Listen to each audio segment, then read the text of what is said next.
পুলিশকে জনবান্ধব ও মানবিক বাহিনী হিসেবে গড়ে তুলতে পুলিশ কমিশন গঠন এবং র্যাপিড অ্যাকশন ব্যাটালিয়ন বা র্যাবের বিলুপ্তি চেয়ে এই সংক্রান্ত সংস্কার প্রস্তাব ও সুপারিশ চূড়ান্ত করেছে বিএনপি। এই সুপারিশ বাস্তবায়িত হলে পুলিশ বিভাগের দায়িত্ব পালনের ক্ষেত্রে নানা অসঙ্গতি ও অনিয়ম দূর হবে বলে মনে করে দলটি। মঙ্গলবার গুলশানে দলের চেয়ারপারসনের কার্যালয়ে এক সংবাদ সম্মেলনে বিএনপির গঠিত পুলিশ প্রশাসন সংস্কার কমিটির প্রধান ও দলের স্থায়ী কমিটির সদস্য হাফিজ উদ্দিন আহমেদ সুপারিশমালা তুলে ধরেছেন। হাফিজ উদ্দিন আহমেদ বলেন, পুলিশকে বাদ দিয়ে কোনো রাষ্ট্র বা সমাজ কল্পনা করা কাম্য নয়। সুতরাং প্রায় গণশত্রুতে পরিণত হওয়া সত্ত্বেও এই বাহিনীকে ছেটে ফেলার কোনো সুযোগ নেই। এটিকে সংশোধন করে আবারও দাঁড় করাতে হবে। এজন্য আমরা বেশ কিছু সুপারিশ করেছি।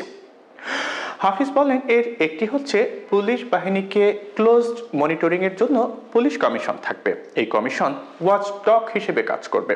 উপজেলা পর্যায়ে নাগরিক কমিটি থাকবে, সেখানে স্থানীয় জনগণ মিলে পুলিশের কর্মকাণ্ড দেখবে এবং প্রয়োজনীয় পরামর্শ দেবে। সবশেষে গ্রামাঞ্চলে প্রতিটি ইউনিয়নে কমিউনিটি পুলিশিংয়ের জন্য আমরা সুপারিশ করেছি। বিএনপির এই নেতা বলেন যে পুলিশ বিভাগকে রাজনৈতিক প্রভাবমুক্ত রেখে দায়িত্ব পালনের স্বচ্ছতা ও জবাবদিহি নিশ্চিতপূর্বক মানবাধিকারের প্রতি আরও সচেতন করা এবং দক্ষ করে এই বাহিনীকে দুর্নীতিমুক্ত করে গড়ে তুলতে আমরা বিভিন্ন সুপারিশ তুলে ধরেছি, যা পুলিশ প্রশাসন সংস্কার কমিশনকেও দিয়েছি। শুধু উন্নত সেবা প্রাপ্তির জন্য নয়, ভবিষ্যতে বল প্রয়োগের ক্ষেত্রে সাম্প্রতিক নিষ্ঠুর আচরণের পুনরাবৃত্তি যেন না ঘটে, সেই লক্ষ্যে পুলিশ বিভাগের সংস্কার জাতীয় দাবিতে পরিণত হয়েছে। র্যাবের অতীত কর্মকাণ্ডের জন্য এই বাহিনীকে বিলুপ্ত করার সুপারিশ করেছে বিএনপি। 2004 সালে খালেদা জিয়া সরকারের আমলে পুলিশের এই বিশেষ বাহিনী গঠন করা হয়।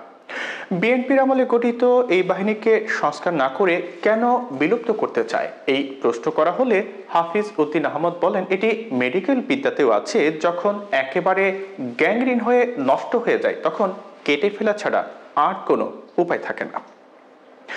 হাফিজ বলেন, সেজন্য আমরা মনে করেছি যে র্যাব আন্তর্জাতিকভাবে এমনভাবে নিন্দিত হয়েছে, আর দেশে তো র্যাব মানে একটা দানব তৈরি করা হয়েছে। তারা যত ধরনের গুম খুন, যত এক্সট্রা জুডিশিয়াল কিলিং অধিকাংশই এই র্যাব বাহিনীর মাধ্যমে হয়েছে। সেই জন্য আমরা এটিকে বিলুপ্ত করার সুপারিশ করেছি।